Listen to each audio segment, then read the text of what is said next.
Selamat malam semua. Dapat petunjuknya tentang masa yang paling kelam dalam hidup Prabowo ataupun titik terendahnya itu ketika 97-98, di mana demo besar-besaran dan Soeharto sebagai mertua tumbang lengser dari kepresidenan, dan Prabowo juga dipecat dari angkatan darat. Terus dia itu juga terpaksa harus kabur ke luar negeri cari suaka, dan dia juga terpisah dari istrinya dan anaknya.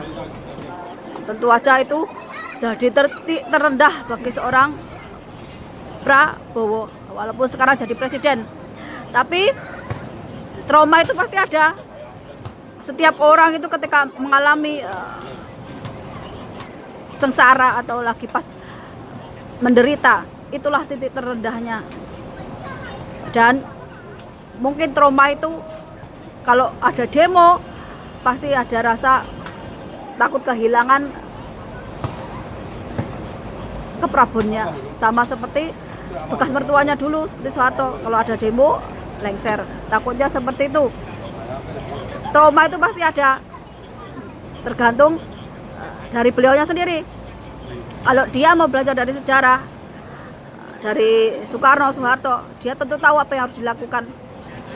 Kalau dia niru kelakuannya kayak Soeharto, yo dia akan mengalami nasib yang serupa dengan mereka berdua.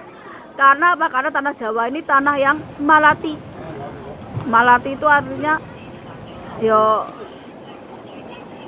becik ketitik oleh ketoro. Apa yang kamu lakukan yaitu yang akan kamu unduh. Gitu. Dia harus benar-benar belajar dari dua orang ini.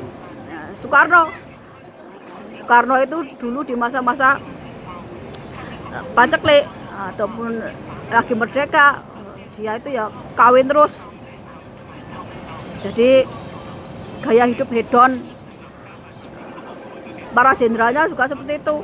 Makanya kalian belajar sejarah biar kalian tahu tuh kenapa hal-hal yang seperti itu sering terjadi di Indonesia. Dan para pejabatnya nggak mau belajar dari sejarah. Jadi terulang lagi sampai ke 8 presiden tetap sama. Tetap jadi negara yang korup, kolusi, nepotisme. Setiap presidennya nggak mau belajar dari masa lalu. Ini ngerti perasaan Prabowo, ya ngerti lah. Kita itu manusia, pernah mengalami masa-masa sulit. Ya kita pasti mengalami.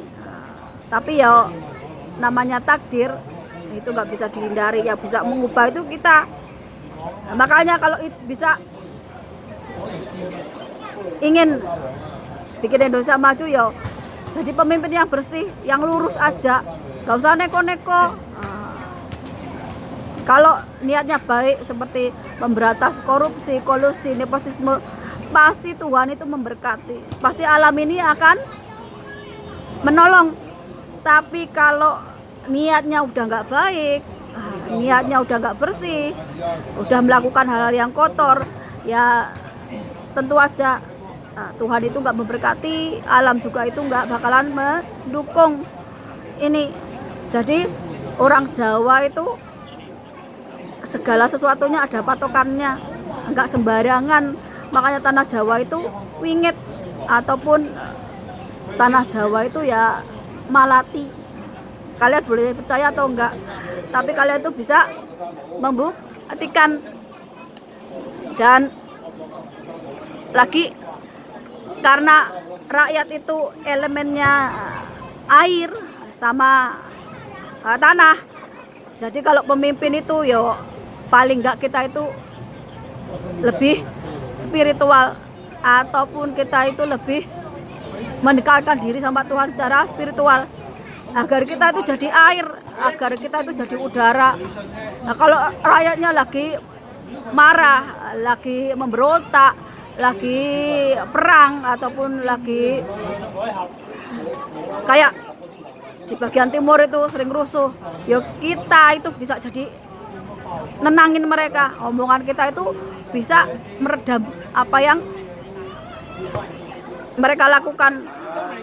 Rakyat ini kalau diredanya pakai senjata, ditakut-takuti pakai senjata, ya gak mempan, yang ada malah melawan.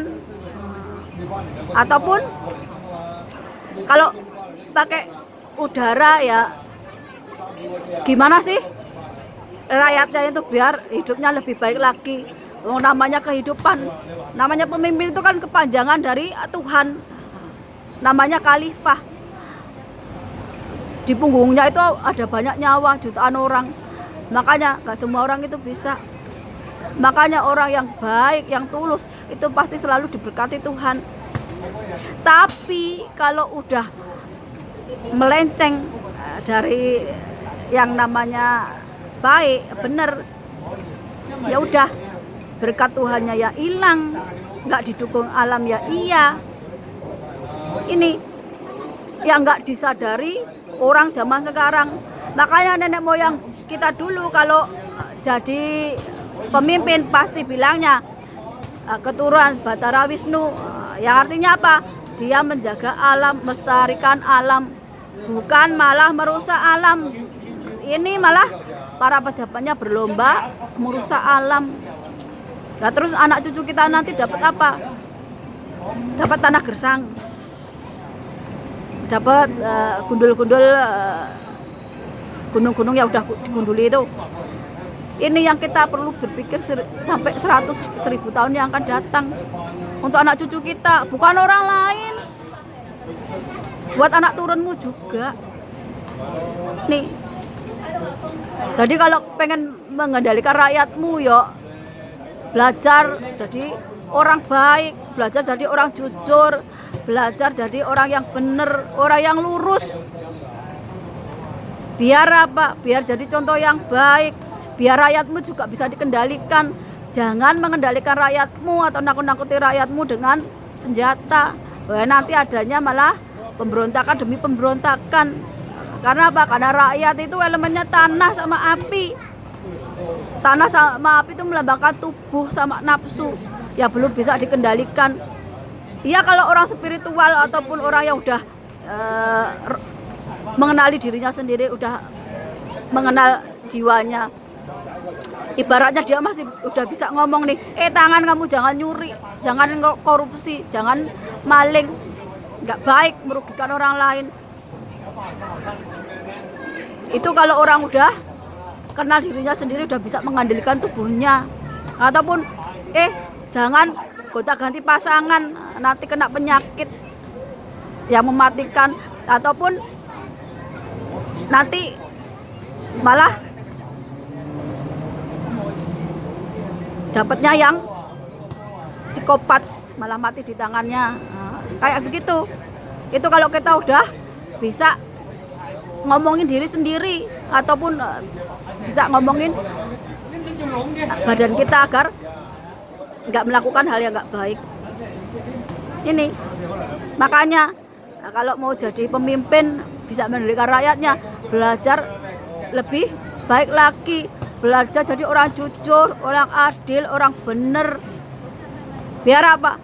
Biar ada wibawa di mata rakyatnya, agar rakyatnya itu tunduk dengan kesadarannya, bukan karena dipaksa, karena todongan senjata, ataupun karena takut dipenjara. Itu sama aja takut karena diancem. Nah, kalau Pak Prabowo trauma, itu wajar. Jangan niru yang udah-udah, jangan niru seperti Soekarno, Soeharto yang ujung-ujungnya apa? Tumbang juga. Itu makanya jadi pejabat yang lurus saja. Kalau nggak lurus nanti dilurusin sama yang punya. Kalau udah yang punya yang lurusin, nggak ada ampun lagi. Bisa aja nasibnya kayak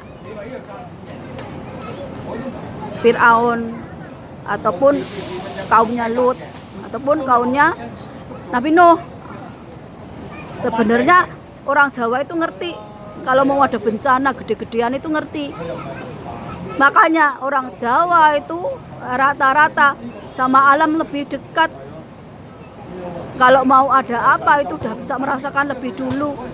Paling enggak bisa menyelamatkan diri. Makanya orang kalau kebanyakan berbuat jahat, kepekaan batin, instingnya itu kurang. Selamat malam dan sampai jumpa.